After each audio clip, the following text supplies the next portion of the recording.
Exam की current affairs bulletin में आपका स्वागत है। मेरा नाम है दीपाली शर्मा। अगले आधे घंटे में आपके पास होंगी देश और विदेश के वे सभी करंट अफेयर्स जो परीक्षा की दृष्टि से महत्वपूर्ण है। चलिए शुरुआत करते हैं हम आज के बुलेटिन की। हाल ही में भारत अमेरिका संयुक्त विशेष बल ने वज्र प्रहार 2022 के 13वें संस्करण का आयोजन बकलोह में किया। दोनों देशों के विशेष बलों द्वारा इस संयुक्त अभ्यास का आयोजन बारी बारी से भारत और अमेरिका में किया जाता है। विशेष बल किसी देश के सशस्त्र बलों की इकाइयां हैं जो गुप्त, आतंकी विरोधी और अन्य विशिष्ट ऑपरेशन करते हैं। आपको बता दें, 21 दिवसीय संयुक्त परीक्षण ने दोनों देशों के विशेष बलों को संयुक्त राष्ट्र चार्टर के तहत एक संयुक्त वातावरण में हवाई संचालन, विशेष संचालन और आतंकवाद रोधी अभियानों में परीक्षित करने का अवसर प्रदान किया। यह 2 चरणों में आयोजित किया जाता है। पहले चरण में युद्ध और सामरिक स्तर के विशेष मिशन परीक्षण अभ्यास शामिल है। दूसरे चरण में दोनों दलों द्वारा प्राप्त परीक्षण के 48 घंटे की पुष्टिकरण को शामिल किया गया। राष्ट्रीय औषधि मूल्य निर्धारण प्राधिकरण ने 29 अगस्त को नई दिल्ली में अपनी स्थापना का रजत जयंती वर्ष मनाया। इस अवसर पर केंद्रीय रसायन और उर्वरक मंत्री एकीकृत क्लाउड अधिकृत एप्लीकेशन औषधि डेटाबेस प्रबंधन प्रणाली 2.0 का शुभारंभ करेंगे। इस पर औषधि मूल्य निरंतर आदेश 2013 के अंतर्गत विभिन्न तरह के फॉर्म जमा करवाने की सुविधा होगी। इसमें राष्ट्रीय औषधि मूल्य निर्धारण प्राधिकरण का कार्य कागज रहित होगा और देश भर के राष्ट्रीय औषधि मूल्य नियामक सभी हितधारकों से जुड़ सकेंगे। आपको बता दें, NPPA का गठन वर्ष 1997 में भारत सरकार द्वारा रसायन एवं उर्वरक मंत्रालय के तहत औषधि विभाग के एक संकलन कार्यालय के तौर पर औषधि के मूल्य निर्धारण हेतु स्वतंत्र नियामक के रूप में और सस्ती कीमतों पर दवाई की उपलब्धता एवं पहुंच सुनिश्चित करने हेतु किया गया था। इसे ड्रग्स आदेश 1995 से 2013 के तहत नियंत्रित थोक दवाओं एवं फॉर्मुलेशन की कीमतों को तय करने तथा देश में दवाइयों की उपलब्धता सुनिश्चित करने हेतु बनाया गया था। हाल ही में उत्तरी अटलांटिक संधि संगठन यानी नाटो ने रूस की सेना के निर्माण और आर्कटिक क्षेत्र में चीनी हित को चेतावनी दी। विभिन्न रिपोर्टों के अनुसार चीन ने आर्कटिक क्षेत्र में रूस के साथ रणनीतिक साझेदारी को गहरा किया है। रूस ने एक नई आर्कटिक कमान की स्थापना की है और सैकड़ों नए और पुराने सोवियत युग के आर्कटिक सैन्य स्थल खोले हैं, जिसमें हवाई क्षेत्र और गहरे पानी के बंदरगाह शामिल है। नए ठिकानों, नए हथियार प्रणालियों के साथ महत्वपूर्ण रूसी सैन्य निर्माण तथा हाइपरसोनिक मिसाइलों सहित अपने सबसे उन्नत हथियारों के लिए परीक्षण स्थल के रूप में आर्कटिक क्षेत्र का उपयोग करना। आपको बता दें, आर्कटिक क्षेत्र में भारत के हित वैज्ञानिक, पर्यावरणीय, वाणिज्यिक और साथ ही रणनीतिक है। भारत वर्ष 2013 में आर्कटिक परिषद का पर्यवेक्षण बना और पर्यवेक्षण के रूप में इसकी सदस्यता वर्ष 2018 में अगले 5 वर्षों के लिए नवीनीकृत की गई है।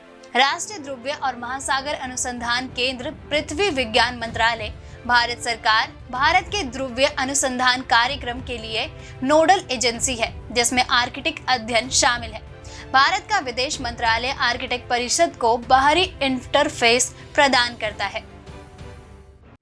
केंद्रीय शिक्षा मंत्री इंडोनेशिया के बाली में आयोजित होने वाली G20 चौथे शिक्षा कार्य समूह और शिक्षा मंत्रियों की बैठक में हिस्सा लेंगे। इस दौरान वह शिक्षा के माध्यम से ज्यादा सशक्त, समावेशी, न्याय संगत और बेहतर भविष्य बनाने की दिशा में भारत की सर्वोत्तम पहलों को साझा करेंगे। वह G20 सदस्य देशों के अपने समकक्षों के साथ द्विपक्षीय बैठकों में भी भाग लेने और भारत की अध्यक्षता में होने वाली अगली G20 शिक्षा कार्य समूह और शिक्षा मंत्रियों की बैठक के लिए भारत की ओर से निर्धारित प्राथमिकता वाले विषयों को सामने रखेंगे। आपको बता दें, G20 19 देशों और यूरोपीय संघ का एक अनौपचारिक समूह है, जिसकी स्थापना वर्ष 1999 में अंतर्राष्ट्रीय मुद्रा कोष तथा विश्व बैंक के प्रतिनिधियों के साथ हुई थी। G20 के सदस्य देशों में अर्जेंटीना, ऑस्ट्रेलिया, ब्राजील, कनाडा, चीन, European union, France, Germany, Bharat, Indonesia, Italy, Japan, Mexico, रूस, सऊदी अरब, दक्षिण अफ्रीका, कोरिया गणराज्य, टर्की, यूनाइटेड किंगडम और संयुक्त राज्य अमेरिका शामिल है। भारत ने G20 के संस्थापक सदस्य के रूप में दुनिया भर में वंचित लोगों को प्रभावित करने वाले महत्वपूर्ण मुद्दों को उठाने के लिए इस मंच का उपयोग किया है। हाल ही में इलेक्ट्रॉनिक्स और सूचना प्रौद्योगिकी राज्य मंत्री ने स्थानीयकरण के लिए वैश्विक बड़े पैमाने पर निर्यात और पारिस्थितिकी तंत्र को गहन करना उच्च घरेलू मूल्यवर्धन के लिए महत्वपूर्ण है शीर्षक से एक रिपोर्ट लॉन्च की है। इसके अलावा भारत सरकार वर्ष 1926 तक इलेक्ट्रॉनिक उत्पादन में 300 बिलियन अमेरिकी डॉलर के लक्ष्य को प्राप्त करने पर ध्यान केंद्रित कर रही है। आपको बता दें, रिपोर्ट अंतर्राष्ट्रीय आर्थिक संबंधों पर अनुसंधान के लिए भारतीय परिषद यानी ICRIER द्वारा Indian regular and electronics association के सहयोग से तैयार की गई है, जिसमें यह बताया गया है कि किस प्रकार भारत 300 बिलियन अमेरिकी डॉलर के इलेक्ट्रॉनिक्स उत्पादन लक्ष्य प्राप्त कर सकता है और वर्ष 2025 से 26 तक 120 अमेरिकी डॉलर का निर्यात कर सकता है। नीदरलैंड की रानी मैक्सिमा ने राष्ट्रपति श्रीमती द्रौपदी मुर्मू से 29 अगस्त 2022 को राष्ट्रपति भवन में मुलाकात की। राष्ट्रपति ने रानी का स्वागत किया तथा भारत और नीदरलैंड के बीच द्विपक्षीय संबंधों को मजबूत करने के बारे में चर्चा की। बैठक के दौरान भारत के पूर्व राष्ट्रपति की अप्रैल 2022 में नीदरलैंड की राजकीय यात्रा को याद किया गया। राष्ट्रपति ने कहा कि अप्रैल 2021 में भारत नीदरलैंड अभ्यासी शिखर सम्मेलन के दौरान शुरू हुई जल पर रणनीतिक साझेदारी और द्विपक्षीय संबंधों के कई अन्य आयामों के संबंध में हाल के वर्षों में और मजबूती देखी गई है। दोनों राजनेताओं ने सार्वभौमिक वित्तीय समावेशन के विभिन्न पहलुओं पर भी विस्तार से चर्चा की। साथ ही राष्ट्रपति ने कहा कि भारत सरकार प्रत्येक भारतीय को विभिन्न तरीके के जरिए औपचारिक बैंकिंग सुविधा से जोड़ने और यह सुनिश्चित करने के लिए प्रतिबद्ध है कि सरकार द्वारा प्रदान किए जाने वाले लाभ अंतिम इच्छित लाभार्थी तक बिना किसी बाधा के पूरी मात्रा के साथ पहुंचे। रानी मैक्सिमा ने पिछले कुछ वर्षों में इस दिशा में भारत में हुई प्रगति की सराहना की।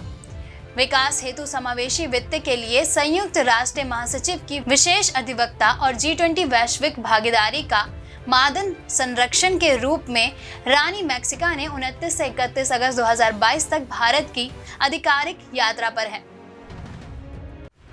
हाल ही में केंद्रीय गृह एवं सहकारिता मंत्री ने राष्ट्रीय फोरेंसिक विज्ञान विश्वविद्यालय यानी NFSU के पहले दीक्षांत समारोह को संबोधित किया। यह भारत सरकार द्वारा वर्ष 2020 में देश और दुनिया भर में फोरेंसिक विशेषज्ञों की बढ़ती मांग तीव्र को पूरा करने के उद्देश्य से स्थापित किया गया था।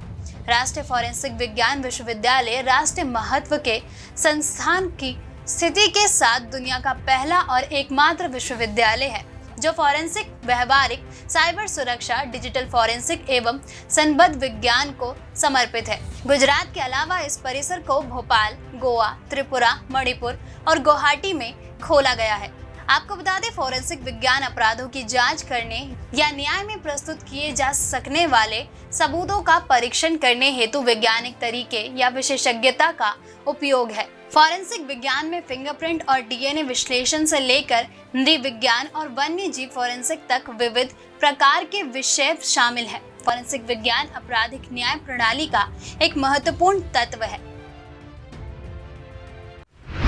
हाल ही में भारत के सबसे सम्मानित पुलिस अधिकारियों में से एक ने सरकार के अग्निपथ और सैन्य अधिकारियों के लिए अल्पकालीन सेवा नियुक्ति की तर्ज पर नीति पथ योजना शुरू करने के मामले पर प्रकाश डाला है।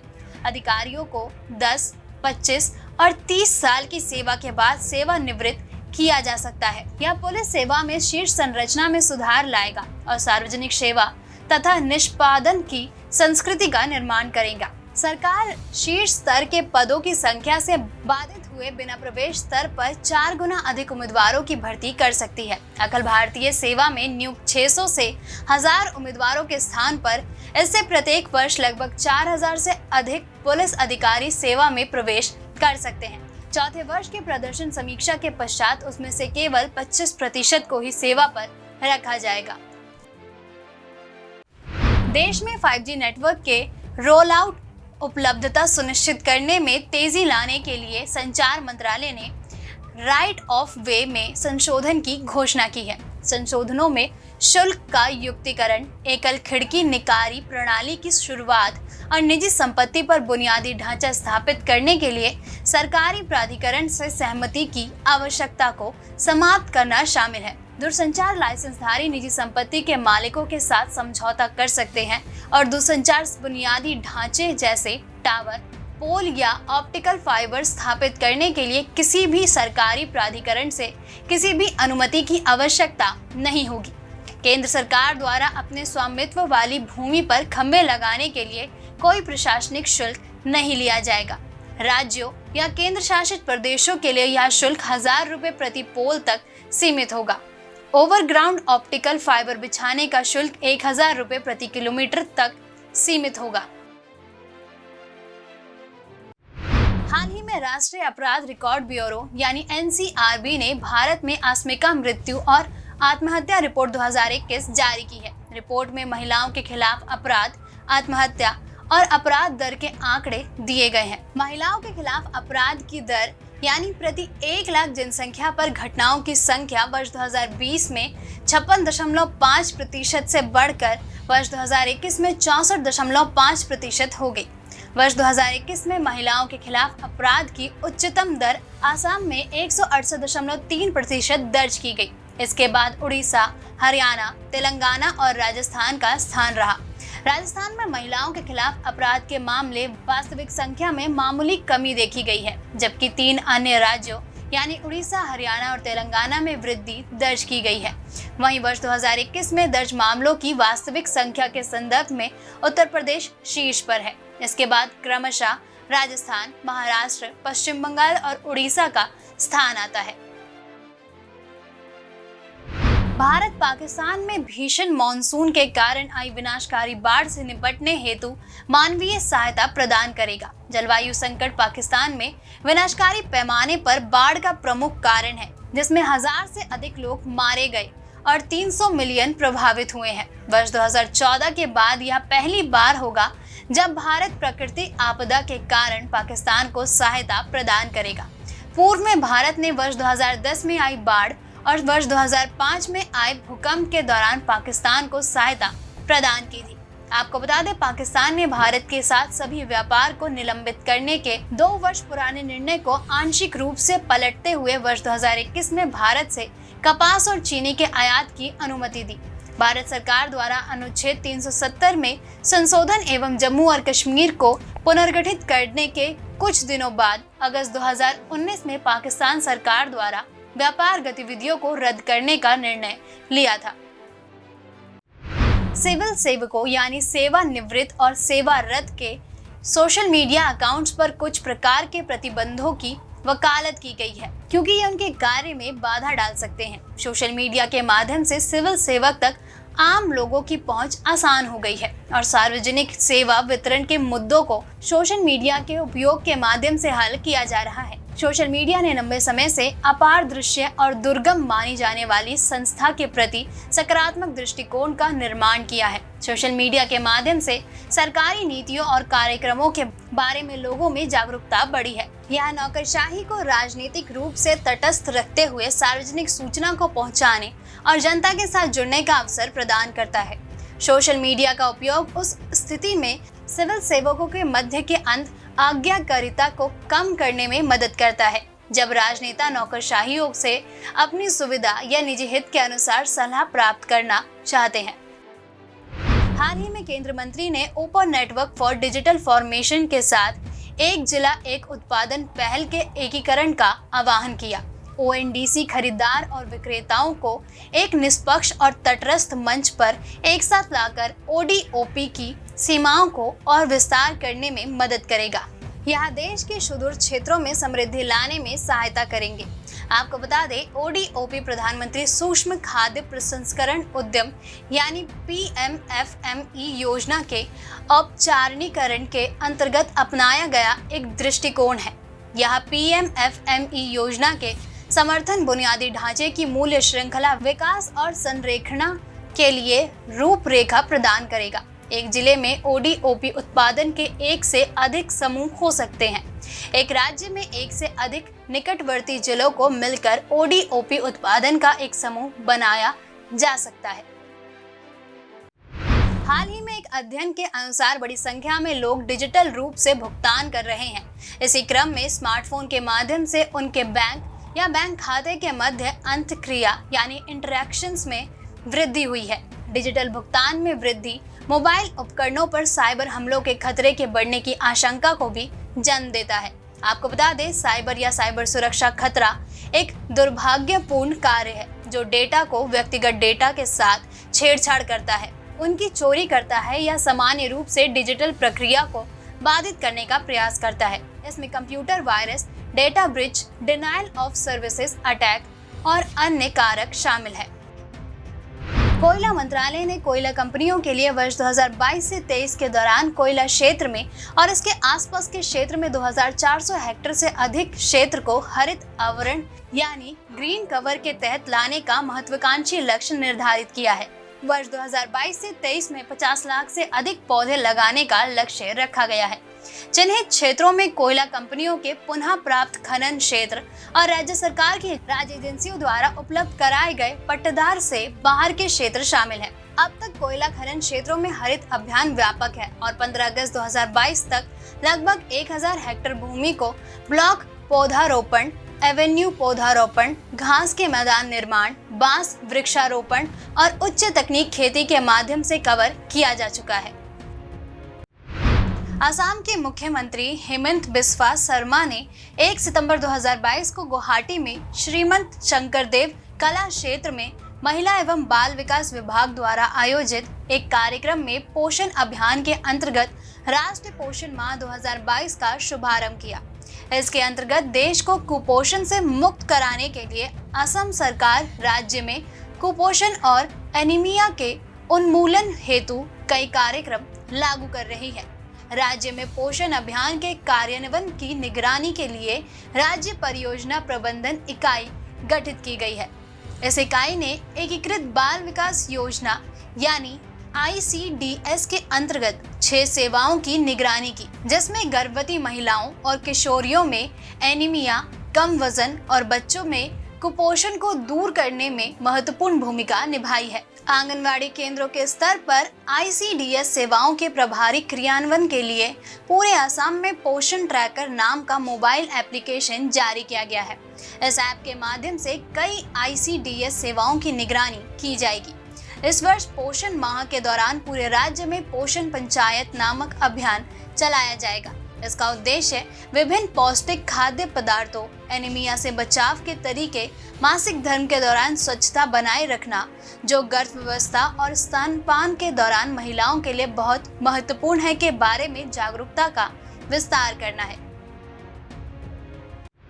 बहुस्तरीय स्मारक और कमान युद्ध अभ्यास वोस्तोक 2022 1 सितंबर 2022 को रूस के पूर्वी सैन्य डिस्ट्रिक्ट के परीक्षण संस्थान में शुरू हुआ। यह युद्ध अभ्यास 1 से 7 सितंबर 2022 तक चलेगा। इसका उद्देश्य दोनों प्रतिभागी सैन्य दलों तथा पर्यवेक्षण के बीच आदान प्रदान और समन्वय स्थापित करना है। भारतीय सेना दल में 7/8 गोरखा राइफल के सैनिक शामिल हैं। भारतीय दल अभ्यास स्थल पर अगले 7 दिनों से अधिक समय तक संयुक्त अभ्यास करेगा। इस अभ्यास में संयुक्त मैदानी परीक्षण अभ्यास, मुठभेड़ की प्रक्रिया पर चर्चा और हथियार चलाने का अभ्यास शामिल है। भारतीय सैन्य दल व्यवहारिक पक्षों को साझा करेगा तथा सैन्य प्रक्रियाओं और व्यवहारों का अभ्यास करेंगे, जिनमें नई प्रौद्योगिकियों को सम्मिलित किया गया है। ये सारी गतिविधियां चर्चाओं और समारिक अभ्यासों के जरिए पूरी की जाएंगी। यह समारिक गतिविधियां 50,000 सैनिकों, युद्ध से जुड़े 5,000 सजो सामान व सैन्य उपकरण, 140 विमान, 60 युद्धपोत तथा अन्य जहाजों के साथ होगी। इस सैन्य अभ्यास में भारत के अलावा चीन, लाओस, मंगोलिया, निकारागुआ, सीरिया और पूर्व सोवियत संघ के कई देश हिस्सा ले रहे हैं। हाल ही में सर्वोच्च न्यायालय ने कर्नाटक में बल्लेरी, चित्रदुर्गा और तुमकुम जिले के लिए लो अयस्क खनन की सीमा को यह कहते हुए बढ़ा दिया कि पारिस्थितिकी और पर्यावरण का संरक्षण आर्थिक विकास की भावना के साथ साथ होने चाहिए। कर्नाटक में लौह अयस्क के उत्पादन और बिक्री पर सर्वोच्च न्यायालय द्वारा रोक लगाने के 10 वर्ष बाद न्यायालय ने अपने ही आदेशों में ढील दी है। आपको बता दें, वर्ष 2010 में सर्वोच्च न्यायालय ने अवैध खनन के लिए वर्ष 2009 में केंद्रीय जांच ब्यूरो यानी सीबीआई की जांच शुरू होने के बाद बल्लेरी में ओबुलापुरम खनन कंपनी यानी ओएमसी को प्रतिबंधित कर दिया। अवैध खनन के परिणाम स्वरूप सार्वजनिक संपत्ति की लूट हुई, राजकोष को भारी नुकसान हुआ, वन भूमि पर कब्जा कर लिया, पर्यावरण को भारी क्षति हुई और स्थानीय आबादी के बीच बड़े पैमाने पर स्वास्थ्य का मुद्दा उठा। वर्ष 2008 और वर्ष 2011 की 2 लोकयुक्त रिपोर्टों ने अवैध खनन घोटाले में शामिल 3 मुख्यमंत्रियों सहित 700 से अधिक सरकारी अधिकारियों का खुलासा किया। तेलंगाना की एक वरिष्ठ आईएएस अधिकारी ने सुश्री बानो के समर्थन में अपने पर्सनल अकाउंट से ट्वीट किया और वर्ष 2002 के गुजरात दंगों के दौरान बिल्किस बानो के साथ सामूहिक दुष्कर्म के आरोप में दोषी ठहराए गए 11 लोगों को रिहा करने के गुजरात सरकार के फैसले पर सवाल उठाया। इसने इस बारे में चर्चा को प्रेरित किया कि क्या अधिकारी ने सिविल सेवा आचरण 1965 के नियमों का उल्लंघन किया। साथ ही कानून तथा शासन के मामलों पर अपने व्यक्तिगत विचार व्यक्त करने के लिए सिविल सेवकों के अधिकार के बारे में बहस को संज्ञान में लाया। आपको बता दें, 15 अगस्त 2022 को दुष्कर्म और हत्या के मामले में उम्र कैद की सजा काट रहे 11 दोषियों को रिहा किया गया।